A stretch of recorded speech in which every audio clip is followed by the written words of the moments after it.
दोस्तों बड़े बड़े कहते आए हैं, भक्त के वश में है भगवान। ये बात बिल्कुल सच है। अगर हम दिल से उसको मानते हैं तो भगवान हमारे हमेशा साथ रहता है, हर काम में हमारा हाथ बांटता है। आपने बहुत कहानी सुनी होगी जिसमें भगवान उनके साथ उनके हर काम में हाथ बंटवाते हैं। जैसे ब्रह्मानंद गुरु जब सिर पर गट्ठर लेकर आते थे तो उनका गट्ठर अपने आप उनके सिर से ऊपर उठकर आता था। उसी प्रकार कृष्ण भक्त जनाभाई जब घर का काम करती थी और काम करते समय भगवान के भजन करती थी तो जब वह थक जाती थी तो उसका आधा काम खुद भगवान करते थे। इसी तरह नरसी भक्त की बेटी का भात भगवान खुद आकर भरते हैं। दोस्तों भगवान तो हमेशा हमारे साथ है, बस वो तो हमारी श्रद्धा देखता है कि कितनी है।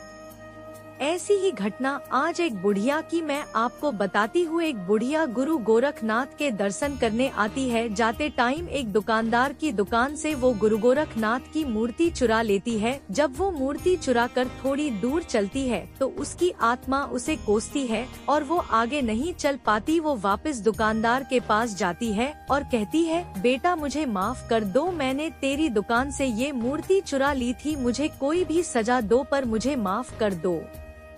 दुकानदार कहता है, तुम मेरी माँ के समान हो, मैं तुम्हें क्या सजा दे सकता हूँ। सजा देने वाले तो गुरु महाराज है। जब तुम ये मूर्ति चुरा कर ले गई थी तो तुम्हारा बटवा यही रह गया था जिसमें 2000 रुपए थे। उसकी कृपा हो तो कोई किसी का कुछ नहीं बिगाड़ सकता।